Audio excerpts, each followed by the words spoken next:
আজি যেহেতু আমাৰ ৰাজ্যিকৰ নিৰ্দেশ ভাৰতীয় জনতা পাৰ্টিৰ ৰাজ্যিকৰ পৰা আমাক এটা নিৰ্দেশ দিছে যুৱ মৰ্চাক আৰু সেই যুৱ মৰ্চাৰ নিৰ্দেশ এইটোৱে যে আমাৰ কাৰ্গিল যি বিজয় দিৱস সেই বিজয় দিৱস আমাৰ উদযাপন আৰু সেই কাৰ্গিল যুদ্ধত যিসকলে শ্বহীদ হৈছিলে এই শ্বহীদ পৰিয়ালক আমি যুৱ মৰ্চাৰ ফালৰ পৰা আমি সম্বৰ্ধনা এটা জনাইছোঁ আৰু যি আমাৰ যিহেতু মই বিলাসীপাৰাৰ ইনচাৰ্জ হিচাপে মই আজি ইয়াত উপস্থিত হৈছোঁ আৰু এই বিলাসীপাৰা জিলাৰে পুটকিবাৰী গাঁৱৰ নিবাসী শ্বহীদ হৈছিলে তেখেতৰ নাম হৈছে হৰদন চন্দ্ৰ ৰায় আৰু তেখেতৰ শ্বহীদ হোৱাত আজি সেই শ্বহীদ পৰিয়ালৰ তেখেতৰ সহধৰ্মণি আমাৰ মাজত উপস্থিত হৈছেহি আৰু সেই উপস্থিতিত আমি তেখেতক যুৱ মৰ্চাৰ ফালৰ পৰা বিলাসীপাৰা জিলাৰ যুৱ মৰ্চাৰ ফালৰ পৰা আমি সৰুকৈ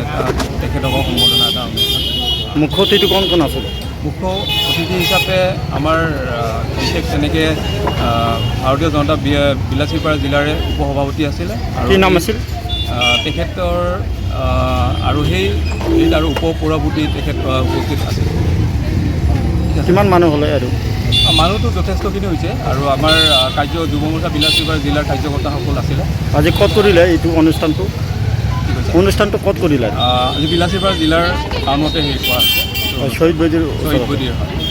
ঠিক আছে, আপোনাৰ নামটো কি আছে? মোৰ নাম মৃণাল ৰাজবংশী। সৈন্যসকলে বা কেপ্টেইনসকলে বা যুদ্ধ বিশেষজ্ঞসকলে উদ্ভাৱন কৰিছে আৰু তাক ৰেক্টিফাই কৰাৰ কাৰণে তাক ভাল কৰি সদায় কৰি তোলাৰ কাৰণে ব্যৱস্থা হাতত লৈছে। যুদ্ধৰ ক্ষেত্ৰত আমাৰ কি বহুদিন পাছত যুদ্ধ হৈছিল 1961 যুদ্ধ চাইনাৰ লগত যুদ্ধ আমি হাৰিছিলোঁ, তাৰপিছত পাকিস্তানৰ দুখন যুদ্ধ হৈছিল। কাৰ্গিল যুদ্ধ পাহাৰৰ বৰফৰ মাজত যুদ্ধ কৰাৰ যি ব্যৱস্থা সেই ব্যৱস্থা আমাৰ যি ত্ৰুটি আছিল কিমান যি অসুবিধা আছিল গোটেইবিলাক বস্তু পৰ্যালোচনা কৰাৰ পাছত তেওঁলোকে বিভিন্ন ধৰণৰ ব্যৱস্থা গ্ৰহণ কৰিছে। আধুনিক যন্ত্ৰপাতি ব্যৱস্থা কৰিছে, নতুন ধৰণৰ যুদ্ধ তৈয়াৰ কৰাৰ কাৰণে ভাৰতৰ ব্যৱস্থা হাতত লৈছে।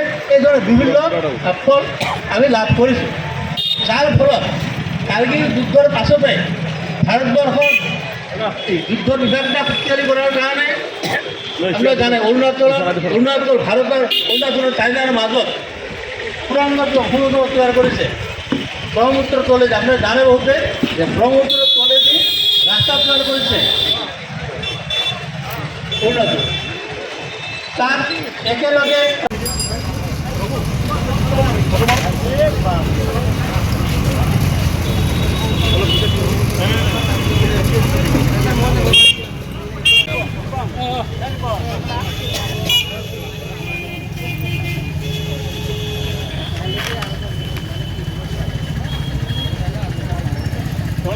এদিকে